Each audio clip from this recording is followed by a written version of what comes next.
good morning, or good evening, depending on when you're listening to this, because time is apparently another construct we're supposed to ignore while the world burns. Look at the timing. That's what I want you to see first. Not just what was posted, but when it landed and what the tape did in response. Because numbers don't care how loud you type them. They don't care about your outrage, your endorsements, or your narrative. The tape has no soaring and no crashing, only prints. And today the prints are screaming a story that his posts are trying very hard to drown out with noise. Let's start with the centerpiece of today's theatrical display, the big lie, the huge exploding number. He is back on the attack, and he is using a visual aid to try and sell it to you. Look at the image he posted. It's a graphic from what he calls the Census Bureau, titled Non-Citizen Voting in the 2020 Election.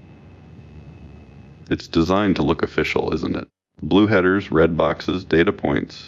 And right there in the center, inside a red box that demands your eye, is the figure 24K plus voter records linked to non-citizens. He pairs this with another post where he claims the Census Bureau checked 128 million voter records and proved over 24. Who knows how much non-citizens voted illegally. He says the number will explode when they analyze the next 32 million. He is touting this as proof of a stolen election, a fraud so massive it requires a new law, the Save America ACT, to fix. But let's look at the reality of what he posted. He shared an image that breaks down those 24, a number plus records by birth country. Mexico, Canada, Philippines, Jamaica. He is using a bureaucratic chart to fuel a political firestorm. He is claiming this is undeniable proof. But look at the market reaction. Look at our tape for DJT. The stock fell landing. Do you understand what that means? While he is typing out long, breathless posts about illegal voting and fraudsters, while he is sharing images of census data to terrify his base, the market is pricing in a decline. It fell. Not crashed, not soared, but fell. And it did so precisely while he was trying to manufacture a crisis of legitimacy. The timing is not accidental. It is revealing. And he doesn't stop there. He needs to distract you from the dip in his own stock price. So he floods the zone with judicial nominations. Look at the volume today. Robert Long for Florida. Peter Mansfield and Brad Kelly for Louisiana. Daniel Ballou for Kentucky. Richard Bennett and Courtney Coker for Texas. Kyle Rudin for Alaska. Zach West and Trevor Pemberton for Oklahoma. 9 judges. In one day, 9 posts, each a miniature manifesto of loyalty and law and order. He calls them warriors, patriots, defenders of the Constitution. He uses phrases like, I love Texas! And so obviously, I love Oklahoma! Up to tie these appointments to his personal brand of winning. He is building a judiciary that reflects his own ego, his own victories, his own biggest vote total in the history of the state rhetoric. But notice what he is omitting from the narrative. He is not talking about the rule of law. He is talking about loyalty to him. He ends every single nomination post with congratulations, as if this were a personal award ceremony rather than a constitutional duty. He links these judges to his own electoral dominance, reminding you that he won Florida, he won Texas, he won Oklahoma. He is turning the federal bench into an extension of his campaign trail, and yet the market remains skeptical. VIXI rose. The fear index went up. While he posts about public safety and border security, investors are buying protection. They see the instability in his rhetoric, the chaotic energy in his postings, and they are hedging against it. The tape does not lie. The tape shows nervousness. Then comes the foreign policy theater. He claims there are no talks with Iran. He insists the naval blockade is in full force. He says the Hormuz Strait is open and all water mines have been removed.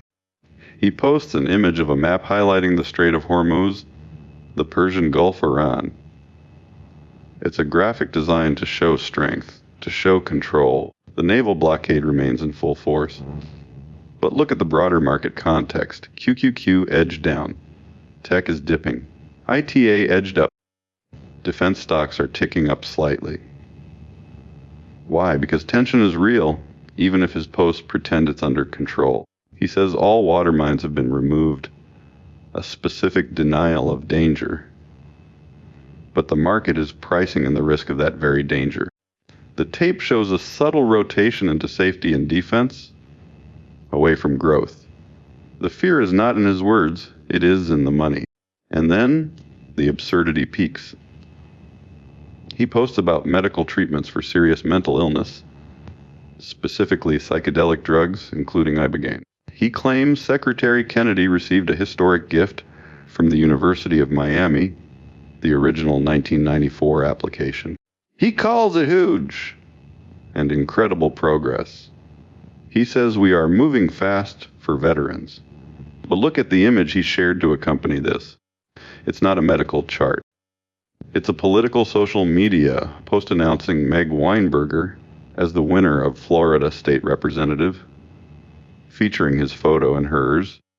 With the tagline, "Make America Great Again," he is linking a potentially controversial drug policy announcement to a local election endorsement. The juxtaposition is jarring. It's confusing. It's desperate.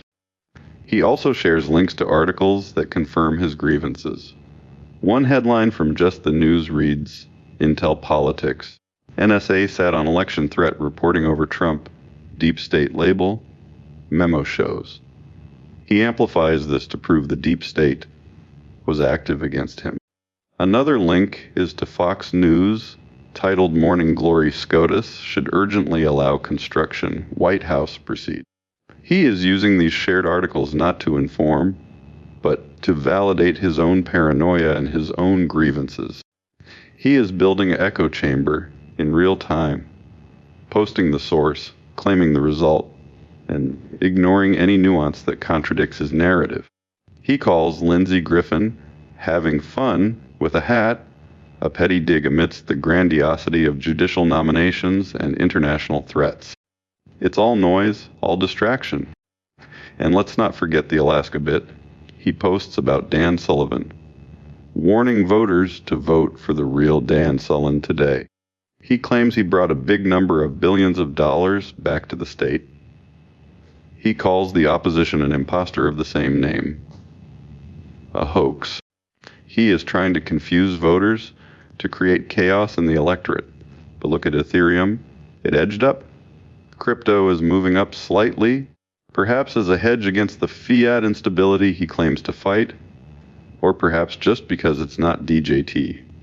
But notice that DJT itself fell. His own stock price declined while he was trying to manipulate elections in Alaska and Florida. The market sees through the hoaxes. He also posts about the restoration of Thomas Jefferson columns at the White House, claiming the work turned out beautifully. A trivial renovation project elevated to a major headline. He is filling the airwaves with his own vanity projects while the economy wobbles. The tape for DJT fell.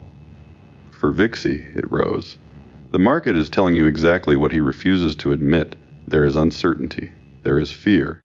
And he is trying to drown it out with 24, some figure ghost voters, 9 judicial nominees, and a map of the Strait of Hormuz. Look at the timing again. The posts come in waves. Judicial nominations to show strength. Census data to show fraud. Foreign threats to show danger. Medical breakthroughs to show compassion. All while his own stock price dips into some percentile. He is typing louder, posting more, sharing more images, because he knows the narrative is slipping. The tape doesn't care about his complete and total endorsement of Byron Donalds. It doesn't care about his landslide claims in Indiana. It only cares about risk. And today, the market sees risk in every word he types. He ends one post with "I won the election," as if shouting it harder will make it true. He posts another claiming the people of Louisiana are lucky to have a dedicated public servant. But the market isn't lucky. It's nervous. It's buying Vixie. It's selling DJT. It's watching the Strait of Hormuz on his maps while quietly rotating out of his assets. The tape has no soaring and no crashing, only prints. And today, the prints are red for him. Quiet days are exactly when you should get suspicious. But this wasn't a quiet day. This was a noisy day of denial, and the market heard every word, and it voted with its wallet. Don't let the noise distract you from the numbers. They are telling you everything. That's the show. We're on Spotify and YouTube if this earned it, like subscribe, tell a friend. And housekeeping, the machine that writes this gets tuned constantly for cleaner news. The numbers are real. The jokes are not.